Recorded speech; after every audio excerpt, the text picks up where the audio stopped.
Good afternoon. My name is Tony Emerson, and this year I have the privilege of chairing the Transient Guest Tax Committee. And if my other cohorts here could please introduce themselves. Aaron Mays. Mike Lesser. As well as we're joined this afternoon, have the pleasure of having our city manager, Mr. Brent Trout here, and Nikki Lee, our Director of Finance, and Mary Feeney, our Assistant City Attorney, or Deputy City Attorney, I don't know which, but one of our city attorneys. So the first thing I'd like to do is call this meeting to order. And the first item of business is to approve the minutes from our May 11th, 2018 meeting. And we have those here, and I think we all got those about a week or two ago. So I'd entertain a motion. So moved. Second. Okay. Move approval by Mr. Mays and second by Mr. Lesser. All in favor say aye. Aye. All opposed, same sign. Okay, that passes 3-0. Our next item is a discussion of the Sunflower Soccer TGT Fund resolution. And if I could ask Mrs. Lee to talk about that a little bit first. Sure. Well, the reason that this is very, does this sound loud to you or is it just us? The reason that we're here today is it came up during the budget process. Every year annually, the last meeting that happened in May, this committee recommends to the council how the TGT funds will be allocated. And of course, we have the 5% is the main portion of the tax. We have the additional 1%, which is for the special projects. And then we have the 1% for Sunflower Soccer. And through the course of the discussion during the budget period, every year, like I said, it kind of brings up how those funds are being spent. And it's really come to light the past couple of years that we have some outstanding issues with the Sunflower Soccer portion. And I would say that during the last budget process, we've gotten requests and had really good conversations with the Sunflower Soccer Association, and they're ready to come forward with some proposals of how to use some of the outstanding funds that are part of that 1% allocation. So kind of the reason for the timing today is really just it being the right time for the group to be ready to discuss this. And really with the idea to give plenty of time for, there will have to be several steps here. The governing body will have to pass a resolution really with plenty of time so that, you know, these guys know how to plan for their future and know how they'll be funded. And in addition, so that we have time before next spring and we're ready to set the next year's budget. So if you don't mind, I'm going to go through, we have a memo that we sent through the governing body. I'm just going to kind of go through the outline of the memo because I think it really sets up the conversation. So hopefully you guys have that in front of you. The history of the tax is that in July of 2012, the governing body originally passed the 1% TGT tax, and the purpose of the resolution was to cover the costs of 2 public improvement projects at the Sunflower Soccer facility.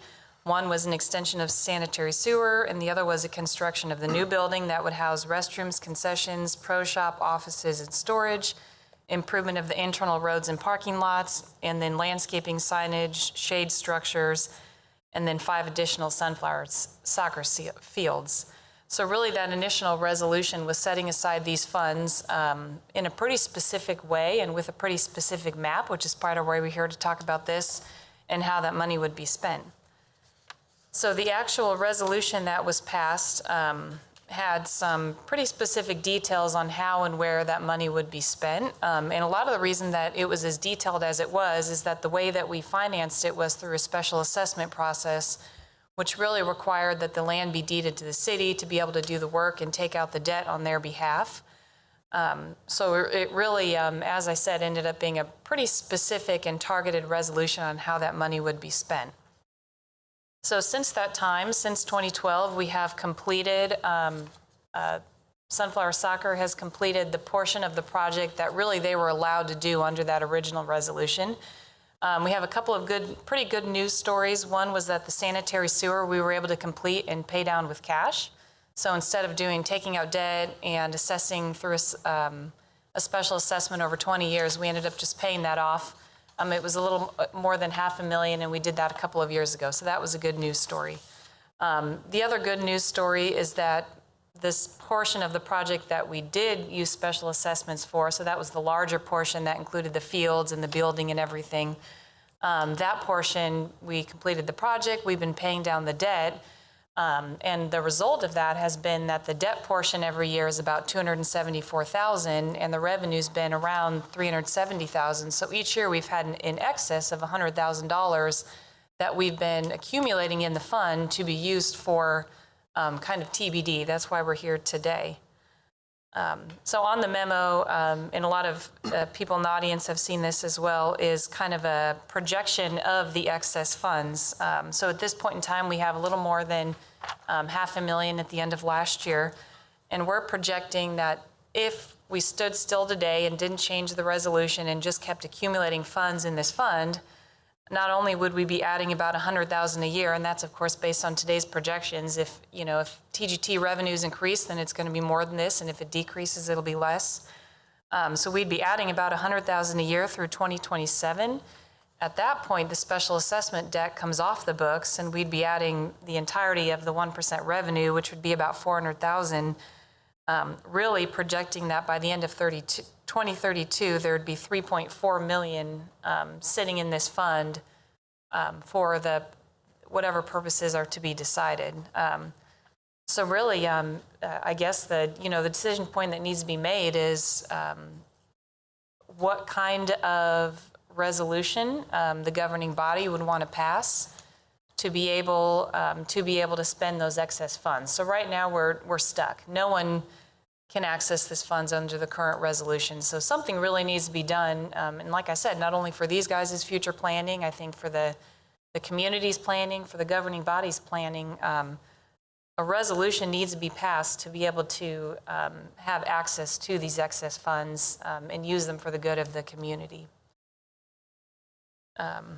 So kind of today, what we have done is queued up the Sunflower Soccer Organization to present really a plan kind of outlining kind of where they're at, how they would be able to access the funds. And we even have a draft resolution that would queue it up and make it broad enough that we could use the funds in a manner that the Sunflower Soccer Organization could use it. So we can kind of answer general questions at this point. We can move on to them, whatever you all please. Gentlemen, any questions right now for staff? Nope. No, sir. Okay, if not, first of all, thanks a lot for that. That really helps bring us all up to speed. I guess at this point, it'd be appropriate to have Sunflower Soccer come up. I understand they have a presentation to give.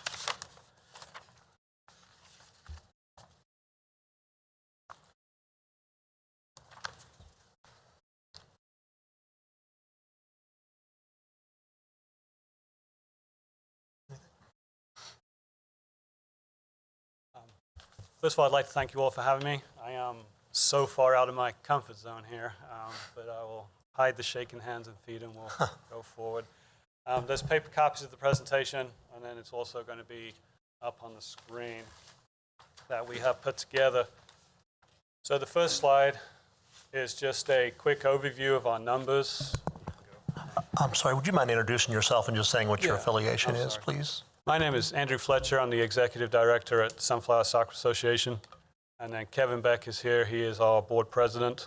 I'm a paid position, and the Board President is a volunteer position. Thank you. So you can see there's just a quick programs overview up on the screen, or it's on the presentation in front of you, just with some numbers. We are happy to report over the last 18 months, there is a trend up after probably 4 or 5 years of a trending down. Some of the brackets there, the mini kickers, competitive registrations and tournaments, I'll go into detail here as we go through the presentation. Just a quick overview of who now uses our facility. We have teams who come in on a regular basis from, and this is just our regular leagues, not tournaments. So on a weekend, so for example, if you go out there this weekend, weather permitting, you'll see kids, parents, and teams from Lawrence, from Eudora, St. Mary's, Emporia, Manhattan. 47 teams now use our facility for practice, which is probably the biggest reason why we are here, as it has increased wear and tear on the facility.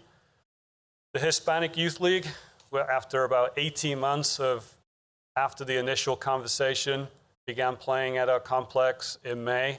So we had approximately 200 players from the Hispanic Youth League at our complex on Friday and Saturday evenings. And this is definitely new since I was hired. Originally, the complex was used on Saturday and Sundays for about 12 weekends of the year, and then on tournaments. So I went back in the calendar year from June 2017 to May of 2018. We used the complex 230 days. Over 4,300 players use the complex for at least one event. Currently, every field is used every day of the week for at least 2 hours. So now anytime you drive by on 75 Highway, during the week, if you drive by from 4 to 8, there's cars in the parking lot. And if you're there drive by from 8 to 6 on Saturday and Sunday, there are cars in the parking lot. The new programs, which I just wanted to give a quick highlight with, the Mini Kickers is a program for 3 and 4-year-olds. And the reason we introduced that was I've really hit with the board long-term instead of quick fixes. So the more 3-year-olds we can get into the program, who then become 4, 5, and down the road there'll be hopefully high schoolers who continue to play at the complex. Very, very successful program. We now have 250 participants every week, and the numbers have gone up from 180 when we first started to 240 currently. So we have 240 3-year-olds running around the complex on a Thursday, Friday evening, and then on a Saturday morning.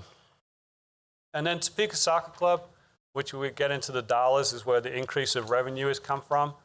We have worked very hard to unite the competitive soccer clubs in Topeka. And so now we have 24 teams who play under the umbrella of Topeka Soccer Club, 332 players, some of whom play in Topeka on a weekly basis. Others drive to Kansas City, but they do practice at our complex. So we're very, very pleased with that. Financial review, I was asked to provide some of the financials, so I hope they got to you guys. As you can see, if you go back to 2014 through to 2017, we struggled. And I will be the first to admit some of it was mismanagement, some of it was complacency. So for example, complexes opened up in Olathe, Overland Park, Wichita, and to be honest, Sunflower Soccer failed to react quickly enough. Since 2017, we've cut costs. More people are now using the complex. So you can see last year we were in the black for the first time in 3 years. Our projected income for 2018-19 due to the Topeka Soccer Club is much higher. That is also the reason why the expenses are much higher. However, we're hoping the net will continue to grow. Which leads us into why we are here today. The increase in usage of the complex, the positive changes implemented, 253-year-olds, competitive players who now call Sunflower home. We have several major improvements we would like to see happen. These changes would enhance, beautify the complex, better experience for the kids of Topeka. Ultimately, and here is the long-term vision, as the complex improves, then more people will hear about the improvements at the complex, and then more people will ultimately come to the tournaments. So I've listed 6, which is the priorities that were put together by myself and our board.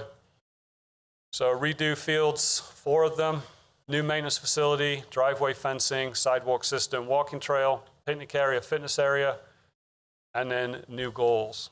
So I'm going to go through those very, very quickly. The first one is our fields. Fields 1 and 2, which are the ones you can see right off of Silver Lake Road and 17th Street. It's where the current high school teams play. All the private high school teams play at our facility. Cornerstone, Cape Ravel. We actually had to turn away St. Mary's this year because we just did not have room. And I was not comfortable playing on the fields that you can see the picture there of one field that we had to shut down. So we're now at the stage where we are turning people away. Fields 3 and 4 would be regraded to create smaller 7v7, 9v9 fields. Just a quick cliff notes of U.S. Soccer changed to small-sided games several years ago. Our complex was set up for 11v11. That's the reason why the grading isn't ideal, because we've taken a big field, made it 2 small fields. So if we were fortunate enough to be able to regrade our fields, we would take fields 3 and 4 and actually make 4 fields from that. 2 7v7 fields and 2 9v9 fields, so they could be graded and crowned properly. Proposal will also include new goals just for these fields so we could host high-level high school games.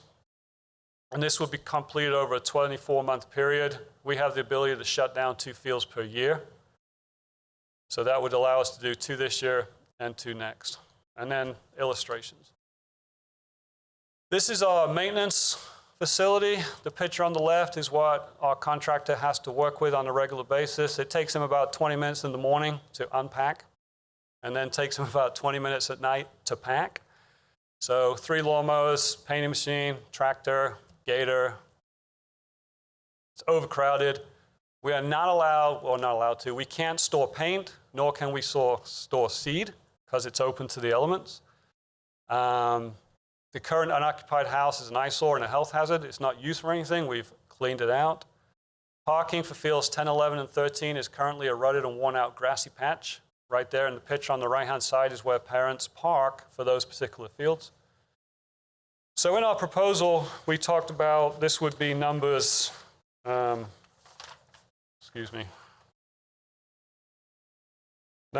2.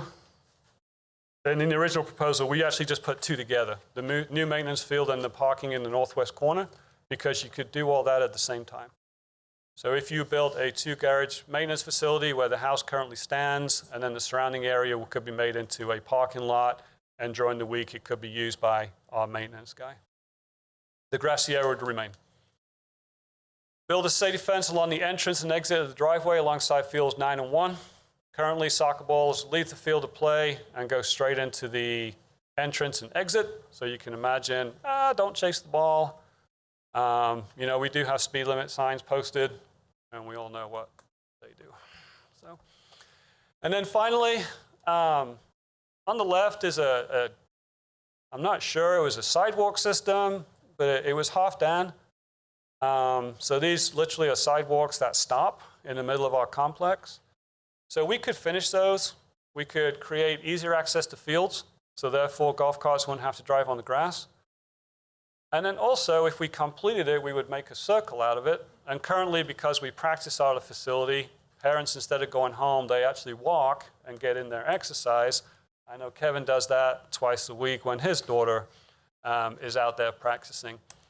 So we walked it out, and we could actually link the pathway, create a circle, and it would be about a half-mile trail. So not only would it help with transportation during the games, but it also be used by parents during the week. Also, we have taken what we're going to call it our picnic area. The picture at the top is what it looked like about 1.5 years ago. And now, through just volunteers and donations, we have made significant improvements. So we're going to have a pathway from our parking lot to the small fields of gravel. We've got picnic tables made. We've put down grass seed. I personally would love to put some outdoor fitness equipment in there. We walk around the governor's mansion, my wife and I, and they have that fitness equipment right there. I'm not quite sure what it's called, outdoor fitness equipment.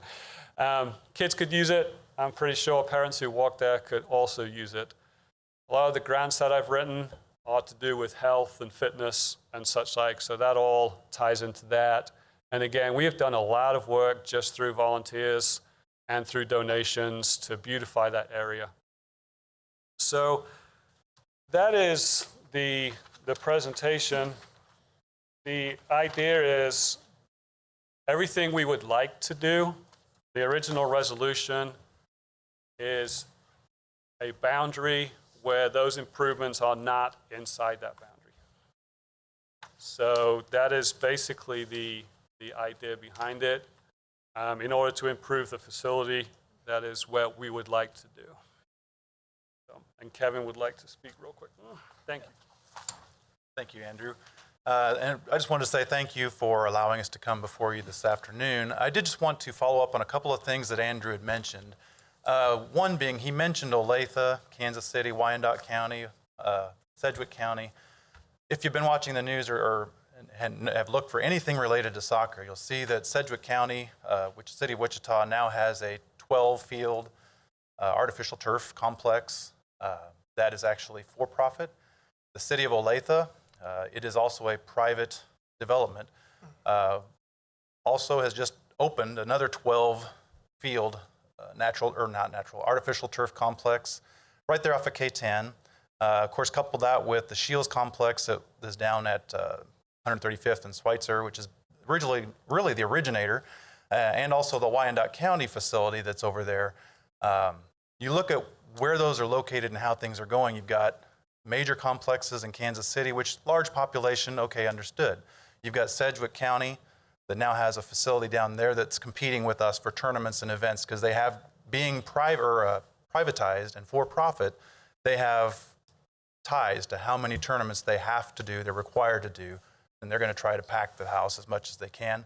The one in Wyandotte County is tied to Sporting Kansas City, so they do have a direct link to a Major League Soccer team that will help promote them. So we're here in the middle, Sedgwick County, Kansas City, Topeka.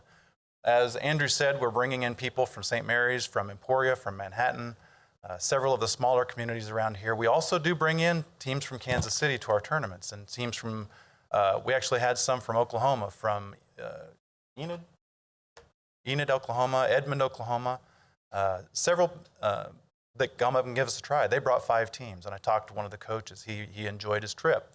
He did get a hold of me that they had one bad ref call that might have cost him a tournament. No, you know how that goes.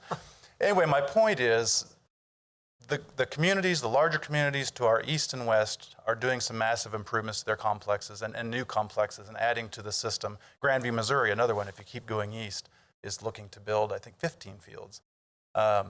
Kansas City, the Wyandotte County facility, I don't have numbers on, but the new Overland Park facility is a part of a larger development, but it's $96 million that they're investing there.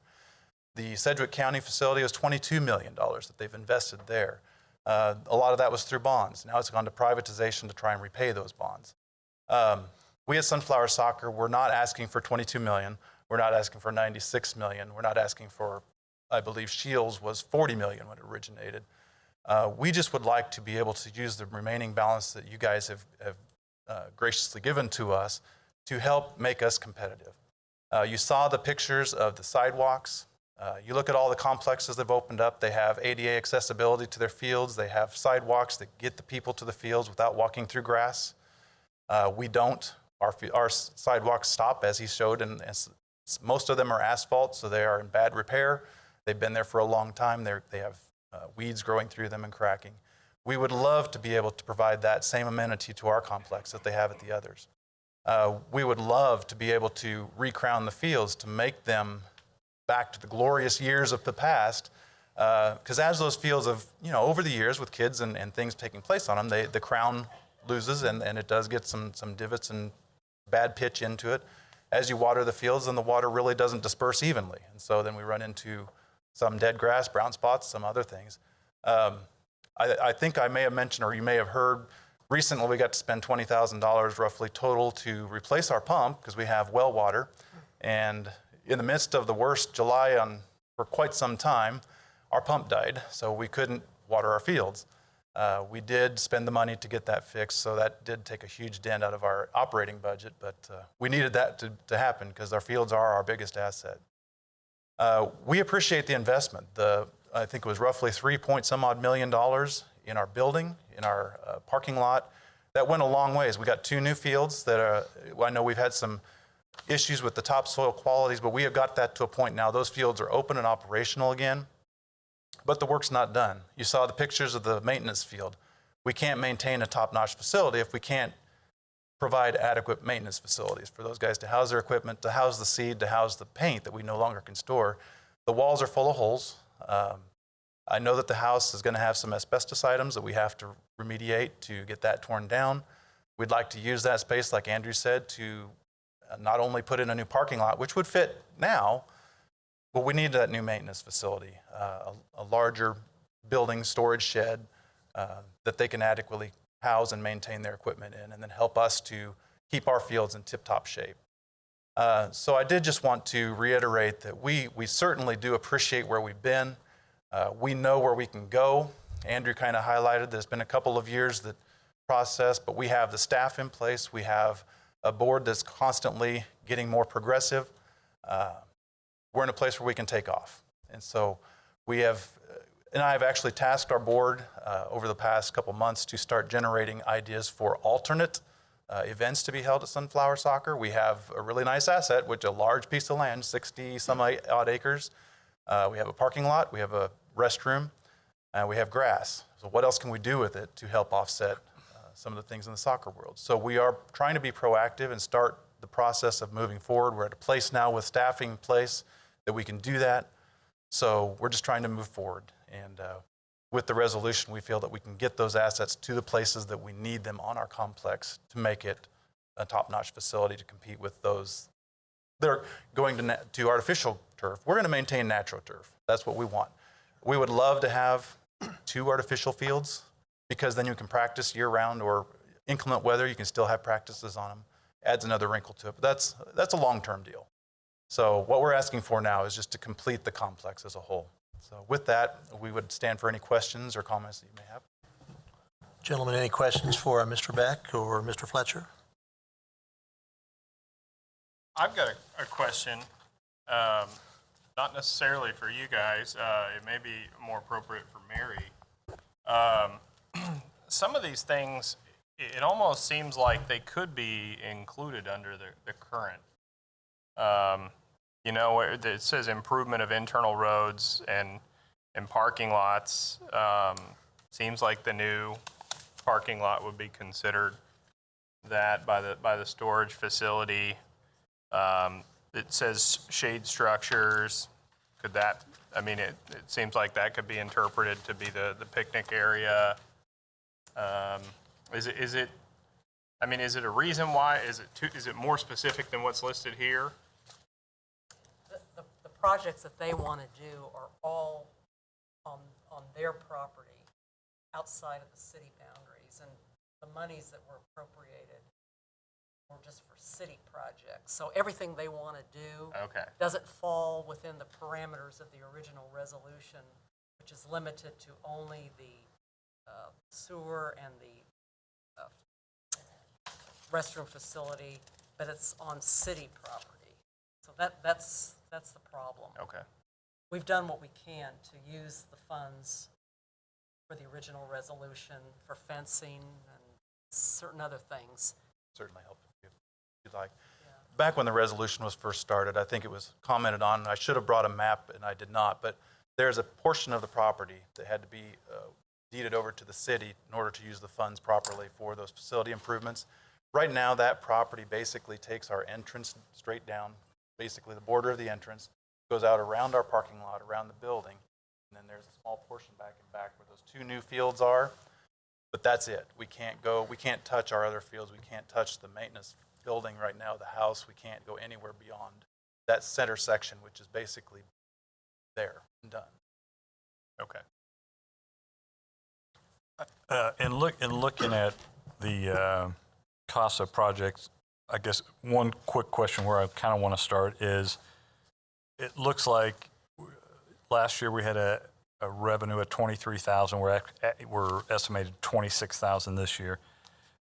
Based on that, and then the list that we have here, would we be able to remove from the request, for instance, the $9,000 driveway fencing and the $10,000 gathering space that's listed on there? Would we be able to remove those for you guys to use for under your funds to purchase those smaller items?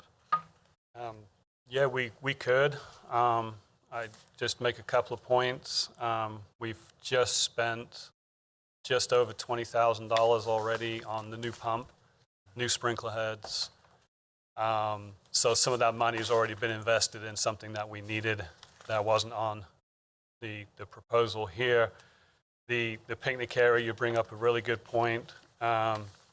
So we've already spent $4,000 to professionally grade it before we put the grass seed down.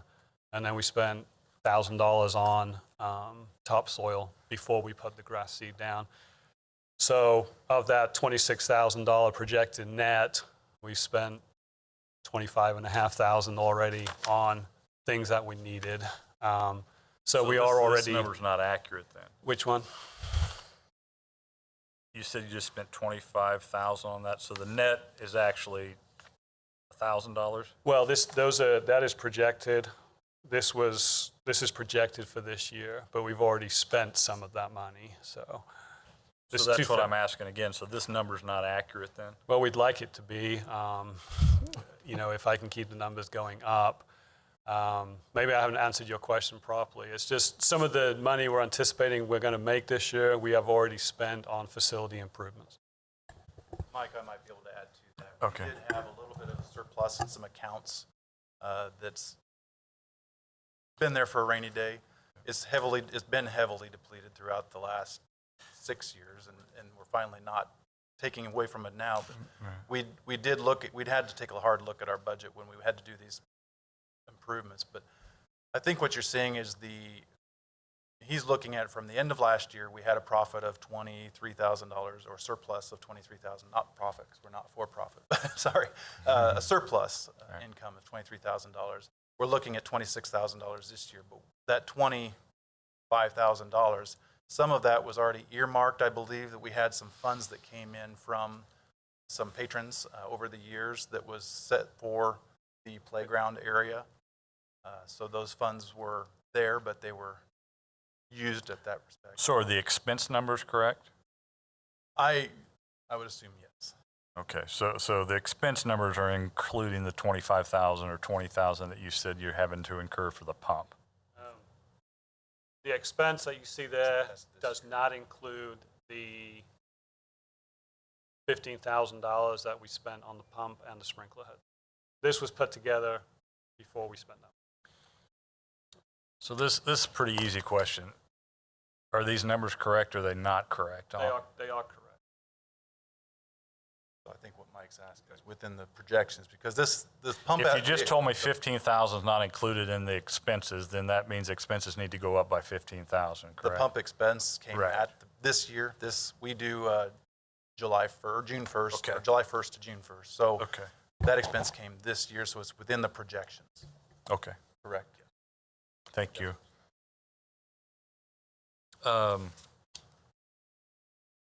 Tell me a little bit about what is your expectation as far as is your competition, is your plan with these improvements or without these improvements? Is your expectation to compete with Kansas City, the Kansas City facilities for tournaments?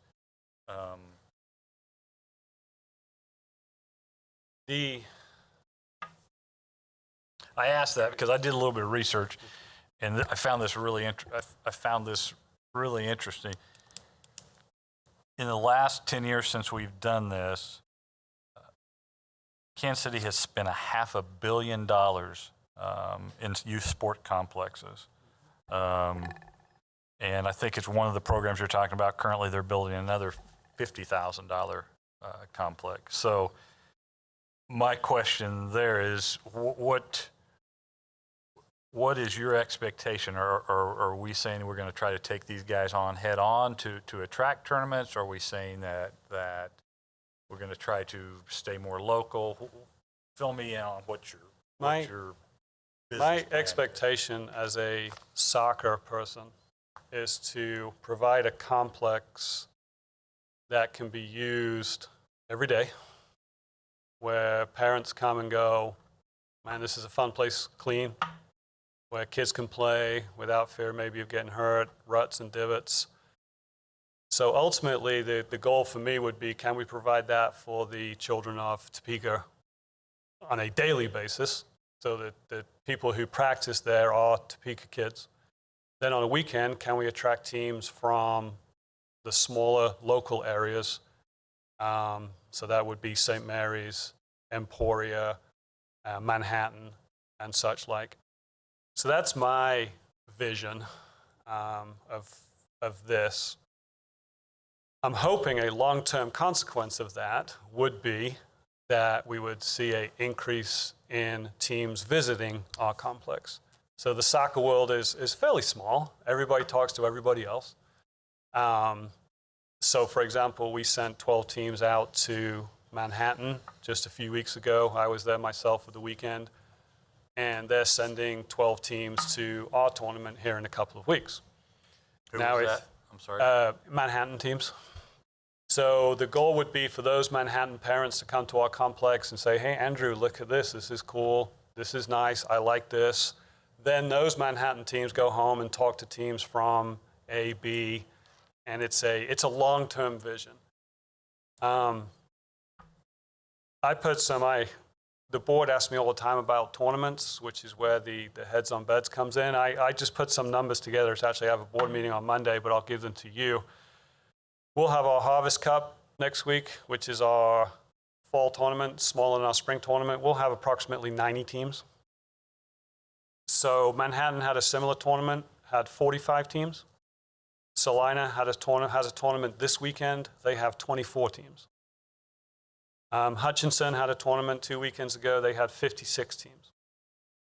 So a new tournament in Kansas City, run by Sporting Kansas City, the professional team, attracted 220 teams. To answer your question, sir, honestly, we can't compete with that. It is very difficult for me to get a Kansas City team to come to Topeka to play when, as a parent, they have a facility 5 minutes from their house where they could play. So what we have done is we spend a lot of time trying to be the best small tournament. I'm hoping we'll make it into a positive. We could be the smallest large tournament or the largest small tournament. I like the positivity. Let's be the largest small town tournament we can be. So we have spent an awful lot of time in Hayes, Manhattan, St. Mary's. I'll use St. Mary's as an example. When I started, they had 2 teams playing in our complex. Now they have 8. Emporia started with 1 team. Now they have 4.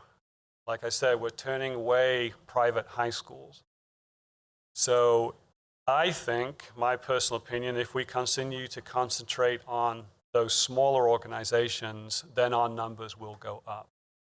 I'll use State Cup, the Girls State Cup as an example. We hosted the Girls State Cup, which is always in the fall. Those are the elite teams, the under 16, under 17, under 18 teams.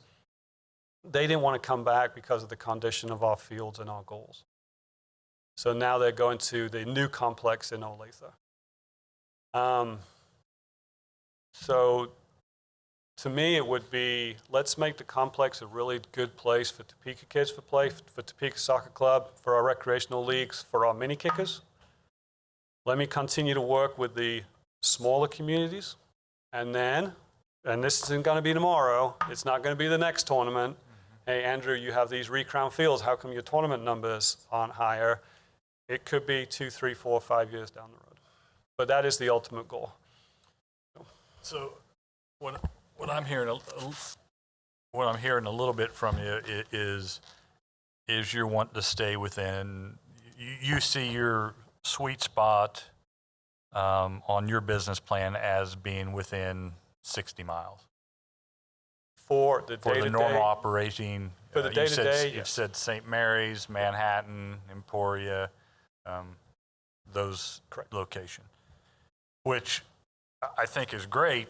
The questions I have is, that's good for Sunflower Soccer. It's not as good for Heads on Beds. It's not as good for revenue to other businesses in Topeka.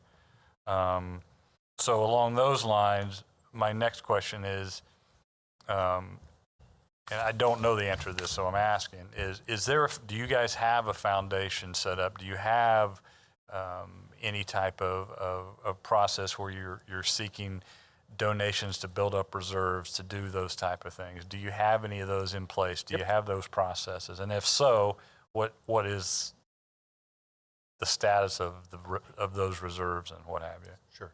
To answer your question, no, we don't currently. But to further that discussion, the conversation has come up. Like you've seen, it's been a rough road in years past. We're now turning the corner with things that we can take care of on property, in our facility, in our leadership. But that conversation of a foundation to build funds, to maintain our fields, to maintain our parking lots, to do those things and not have to worry about it, is definitely one of those items that we would like to tackle. We just have not had. We've had a lot of other things to tackle to this point. Well, that's in our conversation. Right. And I applaud you for that, and so don't take it that way. But it's not such a rough road when we're giving you 500,000, 200,000. I mean, there's a lot of businesses out there, whether it be for-profit, non-for-profit, that would like to have the same situation that you're in. Sure. So my question being is, are you looking at some point becoming a self-sustaining organization where you can support some of the improvements that you want? So you have reserves put in place. So you have benefactors that believe in the program, that will put their money where their mouth is, all those type of things. Or is this something that we're going to always have to support and always have to expend this type of money? And more so now from the standpoint of it's good for Sunflower Soccer. It's not necessarily beneficial economically to, under the business plan that you just explained, to the other businesses that initially that's kind of what we were doing, was trying to bring people in here to spend money, you know. I can mention a little bit about that. Is we didn't have a foundation when we started the project. We've had a lot to do between now and then. We want to get to that point because we want self-sustainability. That is something that we've talked about. That's one reason we're looking at diversification of product. What else can we do to bring people to Topeka? Not just, I mean, we want to be an asset to the community, number one. But number two, we also would like to find other avenues, understanding the structure of soccer and how it's evolved and morphed. What else can we do to bring other attractions to our complex and utilize it? We've got good things that can be used out there. We've some of the items that we've just started discussing. Can we get into drone racing? We had the Sunflower State Games drone racing out there. It was wonderful to see. I know it had some issues with the program itself and the ones that brought it in. But as far as what was there, that had nothing to do with us. Well, the drone racing itself was amazing. Do we have space for that? Certainly. What else do we need? We got a lot of open space and not a lot of big, humongous trees. We could use a few more. Andrew's comments about the 60-mile radius, so to speak, as you put it, Mike, is accurate on the day, and he mentioned on the daily basis, that's what the goal is. But as we mentioned before, we had the Christian schools tournament here last year. We've had State Cup in the past. Why did they leave? Because our fields are getting trampled. We don't have the newer amenities. So to get them back, and this isn't competing with Kansas City, this is just giving them an option to come back. Because end of the day, we want to work together with Kansas City and share and bring teams to Topeka, bring teams from outside of us. Like I said, we had 5 teams from Edmond that I talked to the coach at our last tournament. We're still going to have teams coming from out of state for our tournaments, but the more we can provide as an asset out there, the more word of mouth gets back to Edmond. Said this was a quality tournament. They had stuff for our families. They had walking. The facilities were top notch. We'll work on the referees, but other than that, it's not a. When we say we want to confine ourselves to Topeka, there again, you kind of look at the aspect of nuclear bombs. What do? They drop and they come up and mushroom. Well, it's kind of what we're trying to do with our vision is trying to start in the middle with Topeka. We've created the programs. We've created a new brand. We want them to go out and through their successes and through their words of mouth with others to bring the people back. So long term, like I said, it's not going to happen in the spring. But who knows? We might get a better numbers in the fall. We might get better numbers in the spring next year. Through word of mouth and through quality programming, those things are all going to come around to some degree. I can't tell you numbers. Sure. I don't know if I answer. No, yeah, and I'm willing to look at this and evaluate it, from a bunch of different perspectives. I can assure you, though, that whatever speaking just for myself, I can assure you that in looking at any of these type of entities moving forward, you're going to have some skin in the game. Whether that means we agree that we do one of these things and we're going to pay for half of it, you're going to have to raise the money to pay for the other half. There's got to be some skin in the game. We've put a lot of money already, so we aren't just starting. You've been around for quite some time. And then based on you know, that's why I wanted to know what the business plan was. What are we looking at moving forward? And, you know, eventually, you know, I would want you to become self-sustainable. And so maybe the next step is looking at some of these projects and saying, okay, we may do these recrown of the fields of 234,000. You better find some people that believe in Sunflower Soccer, that you believe you've made a difference in their lives, and work on this endowment so you can pay for half of it and we pay for half of it. Those are just my thoughts, but I will give it some strong consideration. I've got a couple things. So you mentioned those tournament numbers earlier, and it sounds to me like you said 220 teams in Kansas City, and we had like 50. I think from like a return on investment standpoint, that's a pretty good place to be. You know, they spent 10 times more than us, and they're only getting 4 times as many teams coming. And I think I heard 90, is that correct? 90 teams at the Harvest Cup? We host 3 tournaments. Yeah, okay. We host 3 tournaments per year. The Capital Cup has about 70 teams. Harvest Cup, which is here in a couple of weekends, all fall, averages about 90. Big tournament, the Governor's Cup in the spring, we had 140 last spring, which was up about 20 teams.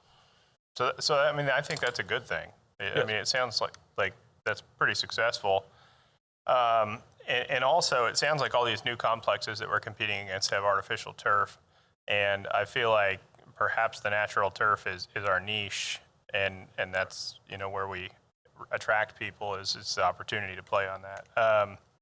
Is there a prioritization of these? Are they in any particular order on this list based on need or want?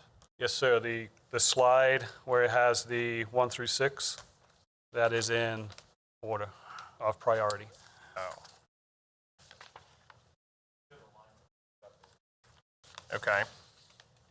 Now, on the other list, this one that was emailed to us, there's an item on there for the construction of an indoor facility at $800,000. Is that an opportunity to bring in maybe a wintertime tournament? Additional revenue there? Yes. Now, I don't see that on this list. I mean, I think in terms of priorities, that ought to be a little bit higher.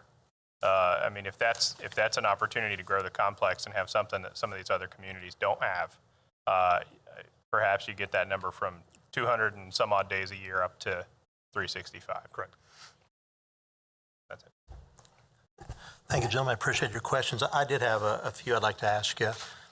You kind of spoke about this a little bit, but from your slides, you had like 126,000 in losses in 15, 16, and 17, and Mr. Beck mentioned you don't have an endowment.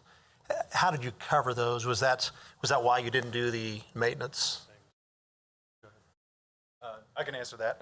Not because I've been there through all those years, but because I have the background on it.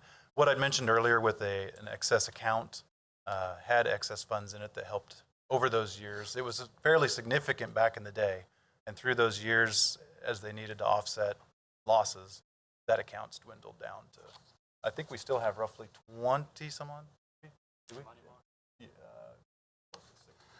60,000. So we've grown it back a little bit, but that's where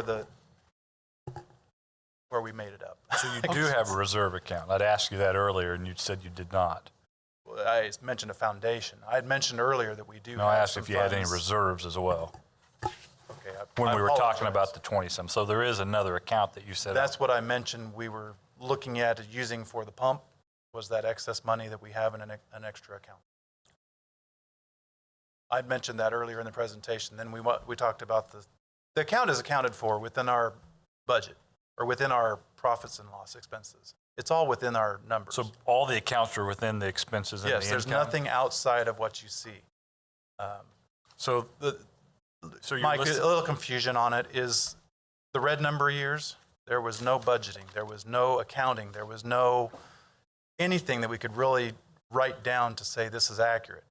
These are numbers that we've taken, that Andrew and staff have tried to put together to see where we were once he came on board. We didn't No, have no, I understand that, but that's not an income, that's an asset. That's what I'm asking for. So there's another 20-some thousand that you have in a money market account that's different than income.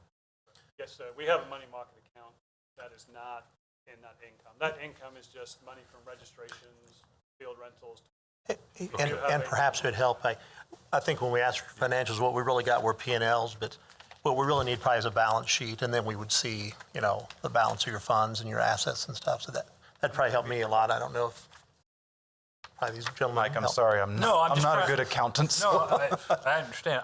That's why I'm just trying to clarify. So what I'm getting at is, then if this is accurate, which we've already said that you said the expense are. So, I mean, if this is accurate, at the end of this year, theoretically, you would have $26,000 in income, and then you have roughly $20,000 in a money market account. So your asset for cash would be $46,000. That's what I was trying to get at. That's all I had. Thank you. Yeah, so if it would be possible to get a balance sheet from you, I think that would help us out. Kind of to follow up on what Mr. Lesser was asking about, do you guys feel like you could put together a business plan that would get you to sustainability within, 6 or, I guess in the near future, in a number of years from now?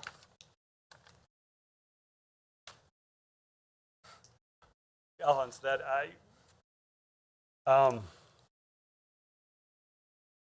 We'll certainly try. Let me start with that. The Topeka Soccer Club, again, Cliff Notes version of youth soccer. There's not a huge amount of money in recreational soccer. It's, we want as many kids to play as possible. So the increase in our income has come from the comparative side. Are we going to have plus $200,000 every year to recrown fields? I don't know. And to get, I guess, to follow up on what Mr. Lesser was saying there, even if some of it you think is going to be fundraising, I mean that's okay. I mean, churches in town, they don't have a revenue model; it's all fundraising. Right. So I'm sure that'll be a component, but it would be great to see something that, I guess a business plan put together. Yep. Again, and I'm sure donations are going to be a big part of that, and that's okay. But then the onus will be on you guys to perform and to track those donations. Yep. Tony, just to add to that, I'd mentioned earlier that we have discussed the foundation development, and that's not we have. It's sure. Something that's on our books or on our agenda that we want to accomplish, because we want to be able to not take the maintenance funds necessarily out of here. We want to take it out of our foundation and be able to make it self-sustaining. We know there's going to be fundraising involved, and that's for a group of staff of 2 and a volunteer board. Sometimes that's a challenge, but we've got to work through those processes to make sure that we can come up with a plan to do so. So that is within our discussion. We can push as fast as we can as a volunteer board and find the right marketing. We've even discussed looking into marketing groups to help us get there. We just have not gotten to that stage yet. Okay, thank you. Gentlemen, any follow-up questions? Or does staff have any questions? I think you're off the hot seat then for right now, gentlemen. Thank you.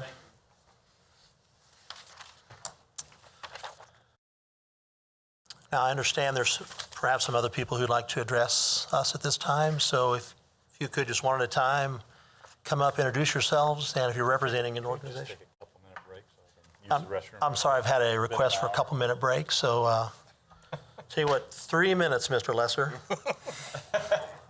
You're lucky we are on the air, brother. We'll be right back.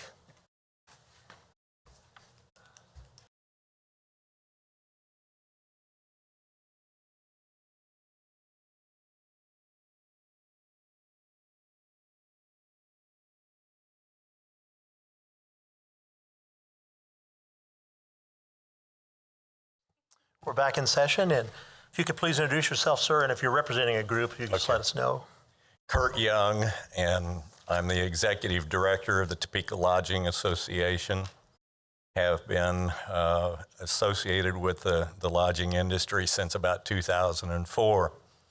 In fact, I played a active key role in getting this transient guest tax money approved back in 2012 for the improvements at Sunflower Soccer. So I can say I have a little bit of history with this entire process.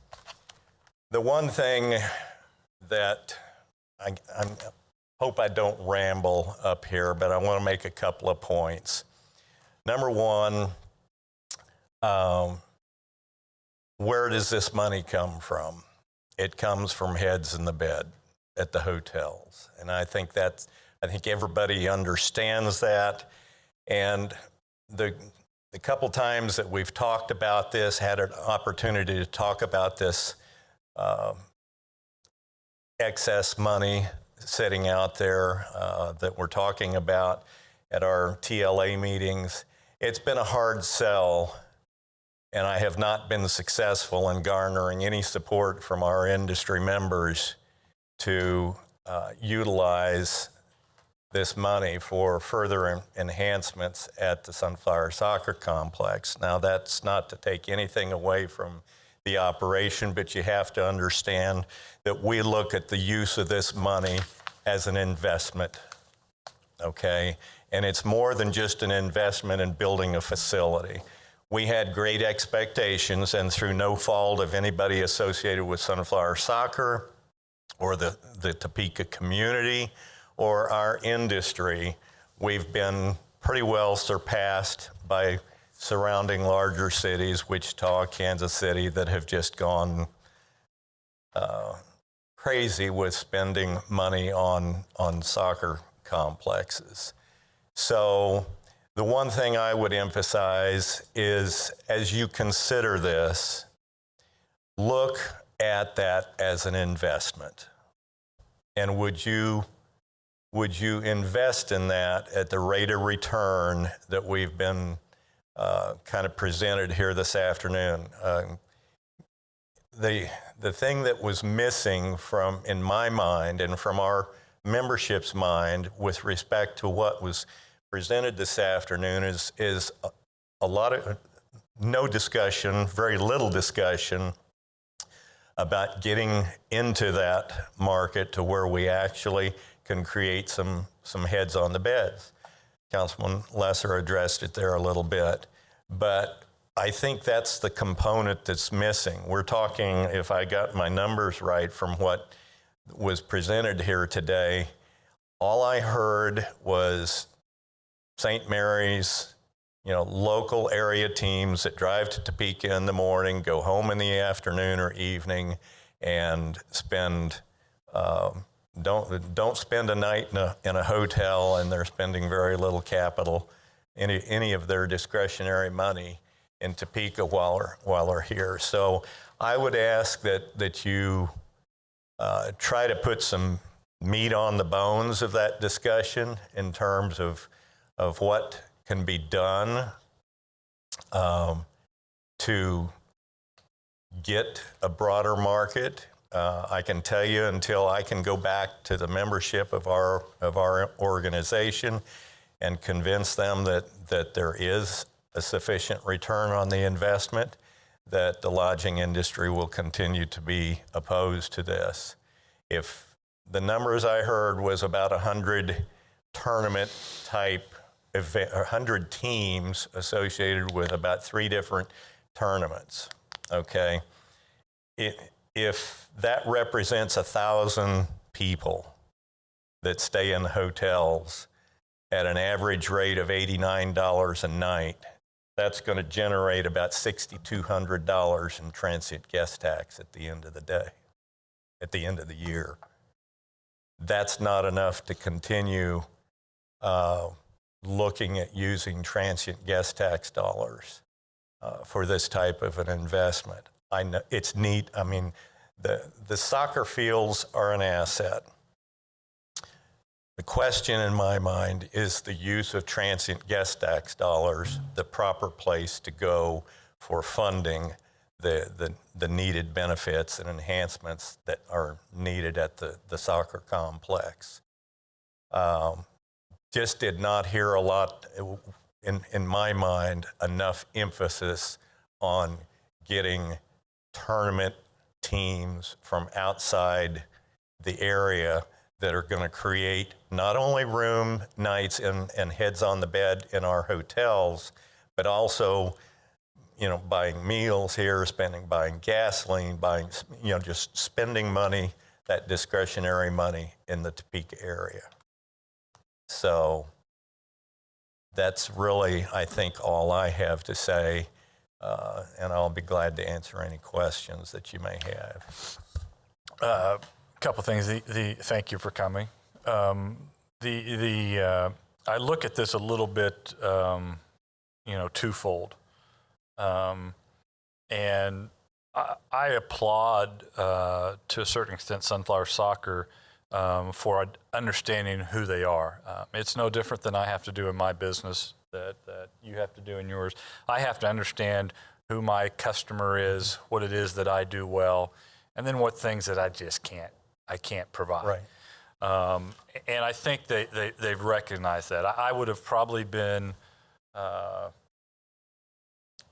disappointed if, we're going to do this, this, and this, and we're going to compete with $500 million worth of facilities in XYZ.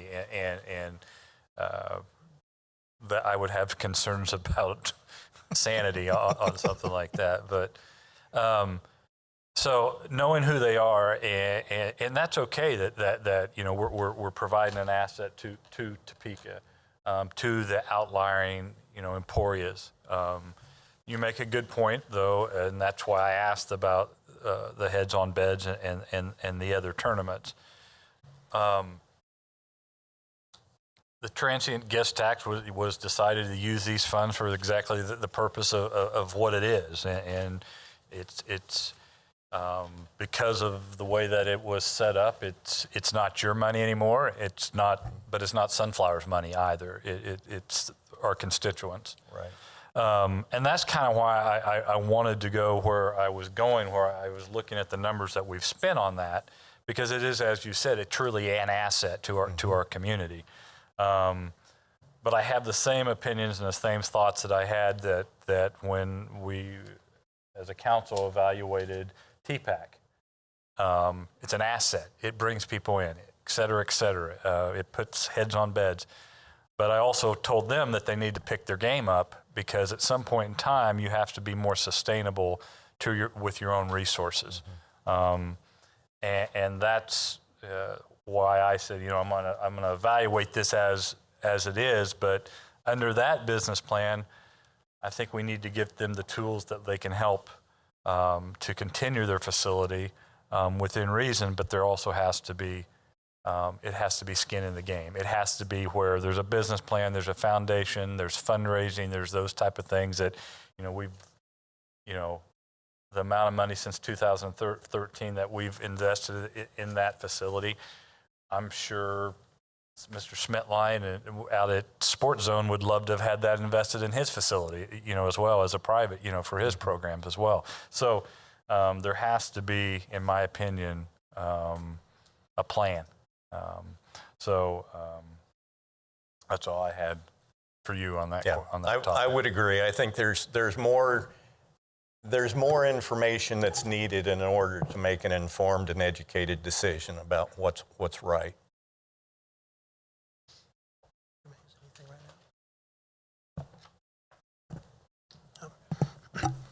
Mr. Young, thanks for coming today.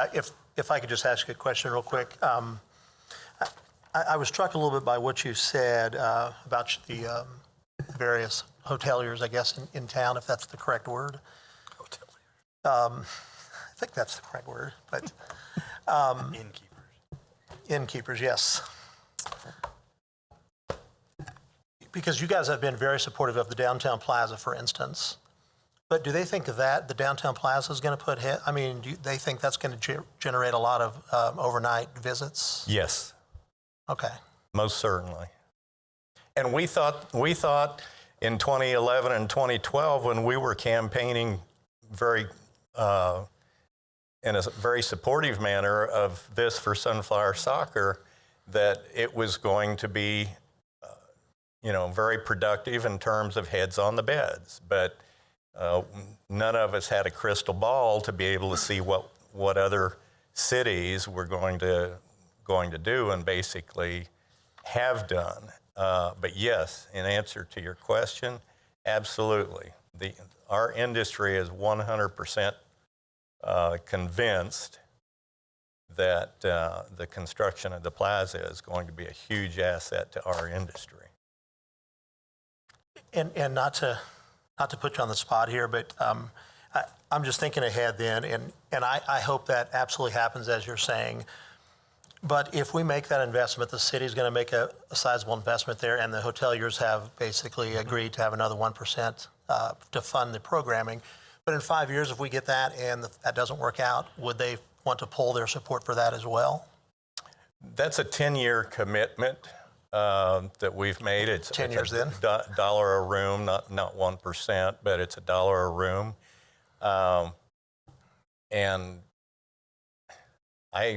from everything I know and have studied and read about this, it's a no-brainer in terms of the impact that it's going to have on the community. Now, 10 years from now, who knows? Right. The thing I'm struggling with is that, and I think you're a part of Momentum 2022 as well. Yes. I think all of us are on one committee or another. And one of the things we talk about is quality of place. And sometimes, I heard Mr. Fletcher say that there's, 2,500 local kids that throughout the week are out here. And I just wonder, is it okay sometimes that the tax money we collect, even if it's paid for transient guests, isn't it okay if that is done to better situations for our children here? And so that's what I totally understand and appreciate your comments, but I do struggle with that because my 4 kids played out Sunflower. Frankly, they won't watch this, but frankly, they weren't good enough to be on like a traveling team that was going to go to a Kansas City or, one of those other cities to play in. But it was a fantastic facility for them. So I do struggle with that. Is it okay sometimes to use local taxes collected to make quality place for our kids here? And I would agree completely with you. But I think to get there, we need more information than we have today. Sure. So. Mr. Mayes, anything? I guess, are we expected to take action? So, gentlemen, at least my thought was there's obviously a lot that we need to think about. Today, I just envisioned this being an information, and I couldn't talk to you guys beforehand because of coma. My thought was today would just simply be us getting more information. I think there's more things we need, like from Sunflower Soccer, and maybe from the Lodging Association as well. And we would be setting a meeting sometime in the next month or so. I think we do need to resolve something before the end of the year because, well, one, we may not be on it next year. Right. But secondly, some of the stuff we need to take some action and get this money allocated somehow starting next year. So, Mr. Young, thank you. Thanks. Is there anyone else that would like to address the committee at this time? Mr. Otting, please come up and introduce yourself. Good afternoon. Brett Otting, President of Visit Topeka. 2 of my board members wanted to be here, and both of them in the last few hours had things pop up. So I do hope that there's another time when you schedule a meeting that they could come and present to the TGT committee. But I'll give a Cliff Notes version. Last month, at our Visit Topeka board meeting, we don't do this very often at the board meetings. Usually they're more informative and looking at how we're spending our dollars and what we're doing to bring people to town. But they did take a vote that was unanimous to mirror the Lodging Association, that they do not support any of this money going to Sunflower Soccer either. And I know that they would like to come and present some of the reasons why, but they are very similar to some of the things that have been discussed here. And something, Councilman Emerson, that you said about the quality of place, as you know, within the Greater Topeka Partnership, I play a very big role in that, not just from a tourism standpoint, but for a whole community standpoint. And I understand your sentiment of utilizing dollars to do good for the community, and we're all for that. But you've also heard me speak numerous times to you and to the council as a whole that the transit guest tax dollars and the work that Visit Topeka does brings a very definitive return on investment to the community, and in many ways higher than any other pocket of money that the city does have that they're receiving from tax dollars of any sort, whether it's sales tax or transit guest tax. So when we're looking at how do we look long term to benefit the community, we are always focused on what can the tourism dollars do in that way, because that is, as you know, outside money that's coming in. And there's a lot of great projects that are going on, a lot of great things going on in the community right now. Again, if I'll be happy to answer any questions you have right now, specific questions, but I do know that they would like to present to you sometime in the future. Yeah, Mr. Otting, thank you. I just wanted some clarification. When you said what board are you talking about? The Visit Topeka Board. Visit Topeka Board, okay. And just to make certain, what I heard you say was they don't support any of the money going, realizing that some of this is still needed to pay off the bonds.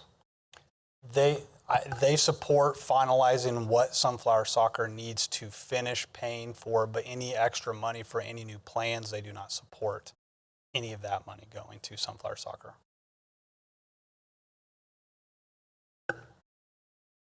Okay, and currently, and first of all, you were one of the first people I met with when I first got on the council, and I was very impressed. Everything you do is based on a return on investment, and I love that. That said, again, I struggle with, sometimes, the taxes we're paying. If we didn't support this with the TGT funds, probably either we let the thing wither and die, or we start paying property tax, and that would just be people within the city doing that. And frankly, I don't support that. I would, so that's an issue, if you have an ongoing asset, how do you, how to fund it? And I totally understand, both you and Mr. Young, what you're saying, but I have an issue with burdening Topeka taxpayers with this. Yeah. So, Understand.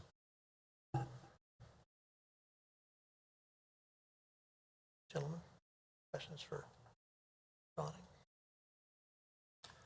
No, I don't. Looks like you got off easy, so thank you. Anyone else would like to speak? Mr. Hawkins, do you want to come up and kidding?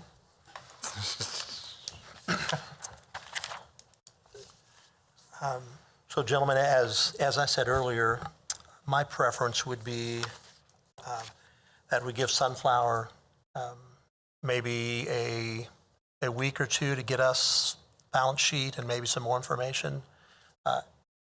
Mr. Mays, I think you asked for maybe a prioritization of. Well, the answer I felt like the answer I was given was this is the prioritization. Like it's In the order they are. Okay. Mr. Chair, Yes, sir. I think one of the other things that you had asked for was a business plan of sustainability. Right. And which I suspect they can't get done in a short term. I mean, maybe it is. I've seen Mr. Beck do a lot of engineering in it very quickly, but okay.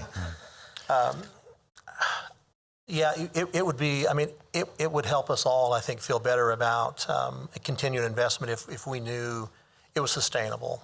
That's, as Mr. Lesser said, we've had the same conversations with the TPAC, something we love and really value, but there comes a point when our constituents and taxpayers, demand that things stand on their own.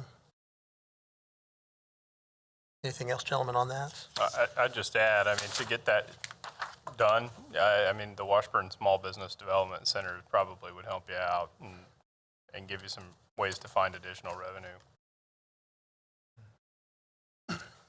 And the only other thing I would add is not disagreeing with Nikki, but we can leave that money there till we decide we have the right project, we have the right thing to do. I mean, yeah, I like I said, don't disagree at all, but